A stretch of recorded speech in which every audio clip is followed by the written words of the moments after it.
السلام علیکم ورحمۃ اللہ وبرکاتہ۔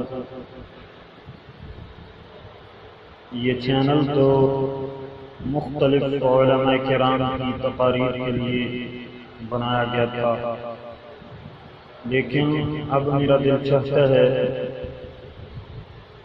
کہ ایسی شخصیات کا ذکر کیا جائے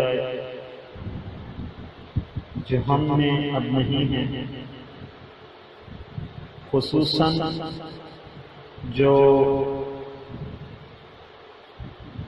مجھ جیسے نوجوان جن کو علامہ احسان الہی ظہیر، علامہ حبیب الرحمن یزدانی رحمہ اللہ، ان کو سامنے سننے کا شرف حاصل نہیں ہو سکا، تو آج سے انشاءاللہ علامہ احسان الہی ظہیر شہید رحمۃ اللہ علیہ زندگی کو شروع سے شروع کرتے ہیں کہ جب پیدا بھی نہیں ہوتے تھے۔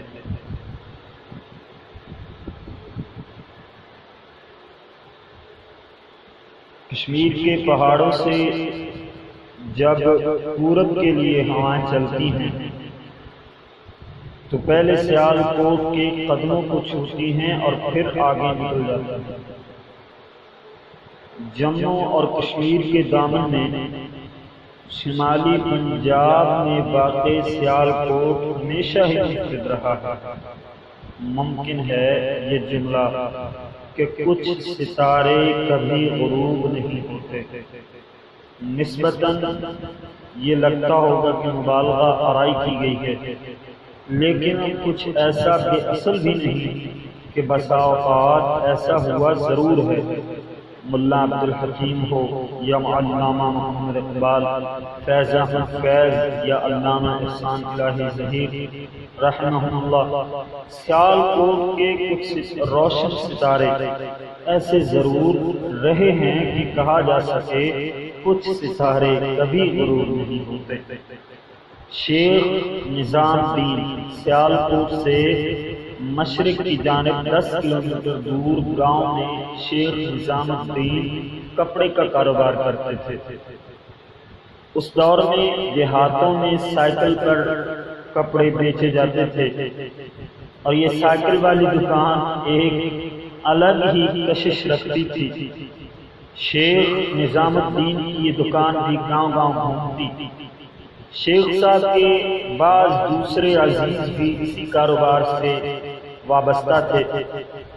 شیخ رمضان شیخ نظام الدین کے چچا زاد بھائی تھے، وہ شیخ اہل حدیث ہو گئے۔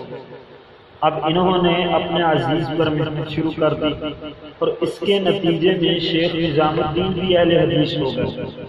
اللہ نے شیخ نظام الدین کو 6 بیٹے عطا کیے، جن میں سے ایک احمد دین تھے۔ شیخ احمد دین جوان ہوئے تو آبائی پیشہ اختیار کیا، کپڑے فروخت کرتے کرتے گاؤں چھوڑا اور سیال کوٹ آ بسے۔ بنت مریم نامی بستی میں رہائش اختیار کی۔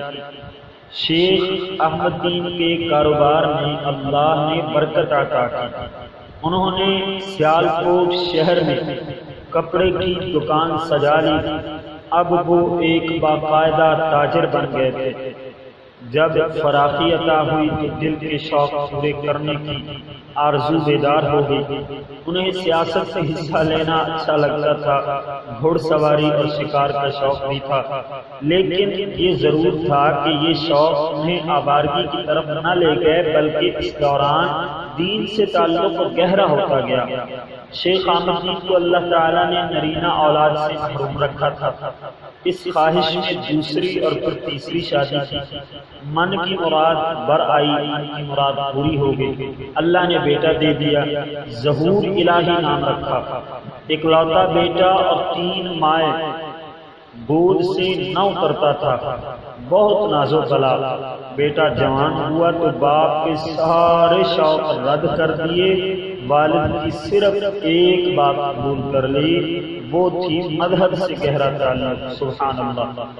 ادھر شیخ احمد دین بوڑھے ہوتے چلے گئے، خاندان پھیل چکا تھا، اب ان کو سب لوگ تخاطب کے لیے لالا جی کہتے تھے، شیخ احمد دین کو لالا جی لوگ کہنے لگ گئے۔ بستی بھر میں ان کا خاندان ہی آباد تھا، سو بنت مریم اب احمد پورہ کہلاتا تھا۔ حاجی ظہور الہی لالا جی جن کو کہا جاتا ہے، اللہ رب العزت نے 5 بھائی دیے تھے، البتہ بیٹا انہیں صرف ایک ہی ملا، ظہور الہی اکلوتے تھے، سو سارے ارمان تو اب پورے ہونے تھے۔ ان کے لیے دینی تعلیم کا اہتمام کیا گیا جو قرآن کریم کے ناظرے تک محدود تھی، اور پھر سکول بھیجا گیا، مگر سکول میں آپ نے چند سال ہی پڑھا اور پھر شیخوں کے دستور کے مطابق کاروبار میں ساتھ لگا لیا گیا۔ تب اس دور میں اور آج بھی کسی حد تک شیوخ جو شیخ حضرات ہوتے ہیں ان میں تعلیم کی ضرورت اتنی ہی ہوتی تھی کہ کھاتے لکھنے یا پڑھنے میں منشی کی محتاجی نہ ہو۔ اس روایت کے پیش نظر شیخ ظہور الہی جلد ہی لالا جی کی دکان سجانے آ پہنچے۔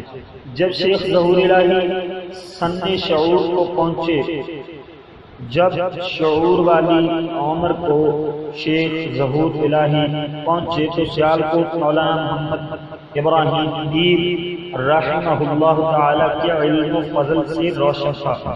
شیخ ظہور الہی کی مجلس میں دروس میں جانے لگے، روز بروز یہ آنا جانا بڑھتا گیا۔ شیخ ظہور الہی کی ابھی شادی نہیں ہوئی تھی کہ ایک روز مولانا ابراہیم پیر سیالکوٹی رحمۃ اللہ علیہ نے علم اور عالم دین کی فضیلت کے عنوان پر درس دیا۔ شیخ ظہور الہی بھی اس درس میں موجود تھے۔ درس کچھ ایسا پرتاثیر تھا کہ مجلس میں بیٹھے بیٹھے شیخ صاحب نے دل میں فیصلہ کر لیا کہ اگر شادی کے بعد میرے گھر بیٹا پیدا ہوا تو میں اسے قرآن کریم کا حافظ اور دین کا خادم بناؤں گا۔ شیخ صاحب کی شادی ہو گئی اور اللہ نے 31 مئی سن 1940 پاکستان بننے سے 7 سال قبل 31 مئی سن 1940 کو آپ کو پہلے بیٹے سے اللہ نے نوازا۔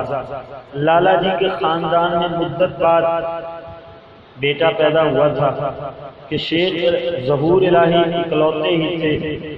7ویں روز یعنی 6 جون کو 31 مئی کو پیدا ہوئے، 7ویں روز یعنی 6 جون کو بچے کا عقیقہ کیا گیا اور اس روز ہی نام رکھا گیا احسان الہی۔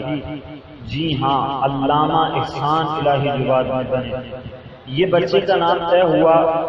احسان الہی نام رکھنے کا سبب یہی رہا ہوگا کہ اولاد مرینہ کے حوالے سے مدتوں بعد اس خاندان پر اللہ کا احسان ہوا تھا، اس لیے ان کا نام احسان الہی رکھا گیا۔ اس سے آگے انشاءاللہ کل